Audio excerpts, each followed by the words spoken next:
Hi guys, welcome back to my channel. If you are new here, my name is Brittany and I am a middle school teacher in Middle Tennessee.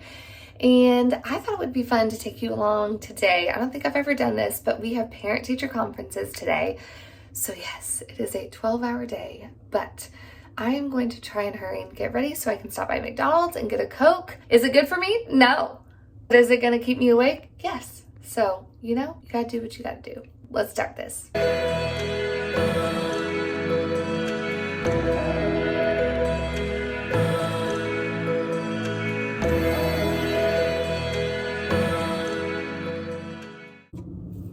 All right, this is a horrible angle, but that's all I have right now. So I'm putting my hair in a ponytail. It is a very messy ponytail, but it gets my hair out of my face. Still need to put mascara on, but these are from Shein. They don't hurt my ears, which a lot of earrings do, so I really like them. Very lightweight. This is my sweet necklace from my doggy that passed away. I got it on Etsy. This was a gift from a student. This was also from Shein? No. Walmart. And I have leggings on. I'll show you the full outfit here in just a little bit. I'm gonna show you what I have for lunch, and I am not gonna be able to go to McDonald's because it's way too late, but that's okay. It's fine. Everything's fine. All right, so in my lunch today is totally random because it's time to go grocery shopping. So we got applesauce. And we got some potato chips because they're my favorite, and tuna salad.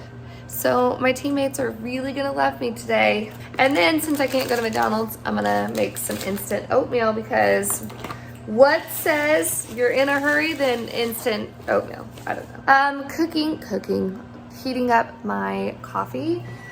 This is literally the best creamer in the entire world, especially for fall. Please go get it. And I usually find it at Target or sometimes Kroger, but definitely Target. It's my favorite. So.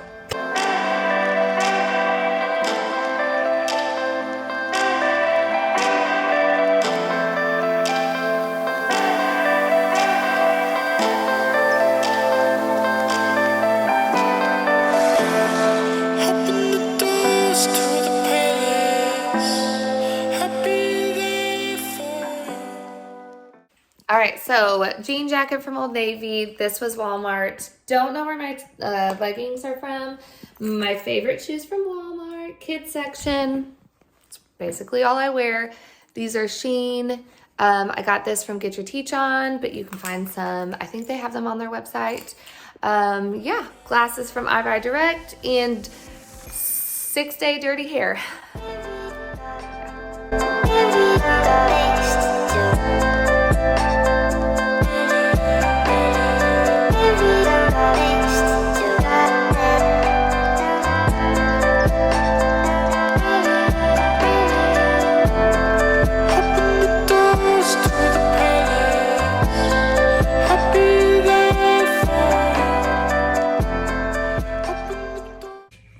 Alright guys, so I am hiding in my room. Just kidding. Not really. I'm kidding. I have met already with some parents, and the cool thing about having parent-teacher conferences in a middle school is you don't need to meet with all, because you have like over 100 kids, so you can't meet with all of your students in one night. So you really just meet the ones that you need to meet with immediately, like the ones that you're concerning. Sorry, I keep getting texts. So what I'm working right now on is my sub plans for tomorrow. I'm going to be absent tomorrow in class. I have one of my major doctor's appointments with my whole health situation. So hold on, let me show you what my sub planned. All right guys, so it is still conference night, and like I said, in middle school it's really nice because you can reach out to the parents that you really need to talk to, and the others usually aren't come and go, and so it's kind of nice because you can really talk to the parents. And if you already have good communication with your parents, you really don't need to be having those extra meetings. And so it's nice to have that good communication with your Remind app or Class Tag or whatever you use, because in the end, you won't need all of the face-to-face meetings. And so that's not necessarily a bad thing. Like sometimes parent meeting with face-to-face is very necessary and important for a student and their success. But sometimes daily conversations with some parents that I have on my Remind app or email is just as beneficial. And so that's super nice. Today, we kind of went through our study guide. And so I'm going to see if I can put this on TPT, just the template, so you can edit. Because what I find with study guides, especially with my students, is that they struggle with, okay, you gave me the information that will be on the test, but how do I study? A lot of the kids need to learn the best practices of studying for a test. And so I've given them options of flashcards or getting onto their app. So all of these skills over here are all of the things that will be on the test, like subjects and predicates, or complex sentences, or cause and effect questions after reading a text. And so in the middle, I've listed suggestions they can use to study, like get onto your Wonders app and search up subjects and predicates and play the games that are on there. Or I've attached some worksheets they can use to study, or make flashcards. Or get on No Red Ink, which is a grammar website that we use. And so just giving them options to study instead of just giving them a study guide and say, here, this is what will be on the test. A lot of the times they don't know what to do with it. And so teaching them that flashcards are the best way to recall information instead of just memorizing it or going onto this app and search up this, so they really know how to study, because that's also building that foundational skill that will help them in their school career, honestly. In ELA, we really looked at this. We also are writing our persuasive essays, which we're using our Wonders curriculum through, which has been very helpful, because I love how they tie in our vocabulary words that we're already learning from different texts and using our different grammar things. So in their essay, I should be seeing appropriate comment usage and appropriate punctuation, because we've been working on that through Wonders anyways. So that's been really helpful. Math today, we're moving on to, I feel like my camera is crooked, it's fine. We've been working on decimal place value. And so what I've found is Mix and Math, which is an incredible, I know her name's Brittany, I forget her last name. I only remember because my name's Brittany. And I will link her YouTube channel below, and it has helped me tremendously. She's mainly a huge support to 4th and 5th grade teachers that teach math. And so she was giving such a good tip, and Lori and Lisa, who I also teach math with, were also saying, let me show you, using these 100 grid flats as one whole number and the rods as a 1/10 of a number, and the holes and the parts. This has really helped. What also helps, and you got to be careful with money, because in your decimal place value, you're using the powers of 10, or the number, what's it called? Math. Come on, math. Base 10 system. Got it. I'm learning math terms, guys. You have to be careful with money, because it doesn't always use the base 10. So I only pulled out my dimes and my pennies, and we talked about how, because they always love money, they always speak money, right? This is a good life skill. If this is a whole, okay, then this is going to be a part. And so how many pennies do we need to make $1? We need 100. So this is 1/100ths of our whole. And then this is a 1/10 of our whole. And so that helped as well. So they got to play around with that. And some of these manipulatives, we built some numbers based on those, and talked about, like, if you are doing 1/10, let's say 1/10, and you want to make it 10 times greater, and we kind of worked on where to move the decimal and all that stuff. So visuals, I've learned, I'm still learning in math, are so helpful, not for just me, but for the students as well. So definitely check out Mix and Math. It is so helpful. My friend Lisa made this. So we have kind of like a number-based chart. And so on Thursday, because I'm not gonna be here tomorrow, we'll do a little game with this. We'll put a number on, or like someone will put their finger on a number and then we'll roll the dice. All right, now we need to do that number, but 10 times greater. And so we'll play a little game that way. That's an easy way to get engagement and also really good rigor for that. And then, as I'm getting my sub plans ready, I will link below the sub plan template that I got. I believe it was free, but I have my sub plan binder ready to go. It comes with, and I put, I'm not going to show you, but I'm going to cover up the names. My attention getters, so it gives them the attention getters that the students are used to. What do the kids do when they are finished?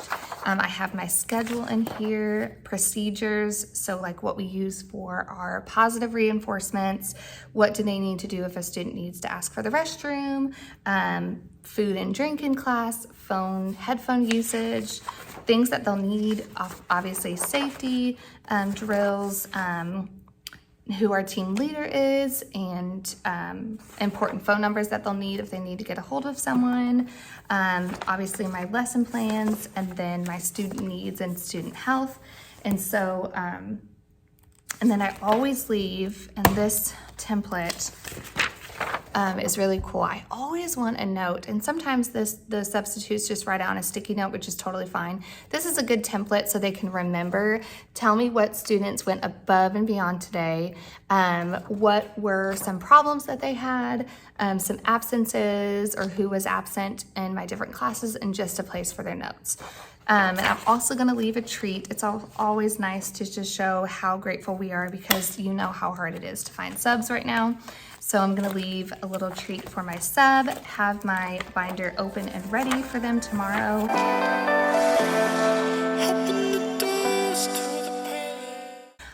Like I said, we're going to the doctor. I feel like we're on the 10th specialist, no joke. And it's gonna be a neurologist tomorrow. And so we are excited and nervous, not really know what to expect, because you know when you have to start over with another specialist, it's like you're starting back at square one. So it's a little discouraging, but also I feel like we're getting closer to it. So I keep saying the word so. That's how tired I am. It's been really good. It was a lot more low key. I just noticed this. So I gave my husband the job of putting this together, and he put, "Be quiet, my little cherubs." Thank you, Joey, for that. I just now noticed that because he put it up there yesterday. Anyways, a lot more low-key than I thought. And again, good communication. And that goes for all of the teachers. It wasn't just me. I feel like our whole school is really good at communicating. And so we didn't have a lot of parents show up, because a lot of them are very informed already, and I'm grateful for that. So it was very low-key. Our PACT, which is our parent kind of PTA, and they provided Chick-fil-A tonight, which was so sweet, and some goodies just to kind of help with that, because it is a 12-hour day for us. It's nice to, when you have those breaks, you can talk to your team, have a little bit more time than your lunch or your PLC, and so it was actually a really successful night. I did meet with a few parents, and we had a good game plan. Some of them were from our teacher that has been out because she had a baby, and so I got to help that. And it's nice because we all plan together, and so even though she's out on maternity leave, I know exactly what their students are working on and what homework and their FIP. I'm gonna tell you again, like, if you are standards-based grading or you're moving in that direction, this has helped, and it has been a team effort. When you have a test, and what we've been doing is instead of giving them a retake, like the same test, we're creating, you know, another test for them to take. We assign them mostly online. Another assignment that is similar, that is the same standard, but it'll give them another opportunity for further independent practice, which is what FIP means. And it has been very helpful, because like for math, I will assign them on iReady or on Khan Academy a tutorial that will walk through them the standard, or this is my brain, walk through, you know what I mean.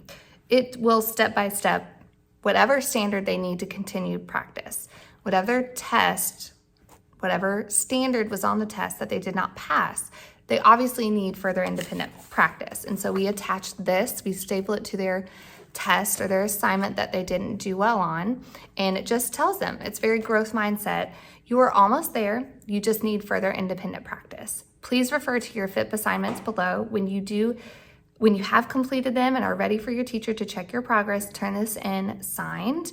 And so we would write down like where they can find their assignment, whether it's on iReady or Wonders or Edpuzzle, and then their parent needs to sign it as well. So when they're done, especially when it's online, I don't check, iReady for their FIPs, every day. So if they turn this in, now I have documentation. Okay, I need to check on so-and-so's FIP, and then I'll give them their new grade. And so we kind of average what they got on their previous with their new FIP assignment. And the hope is that they are continuing to learn and getting closer to mastering that standard. And so further independent practice is what we call FIP. And honestly, this is something, if you want it, I can send it to you, or maybe I can put this online.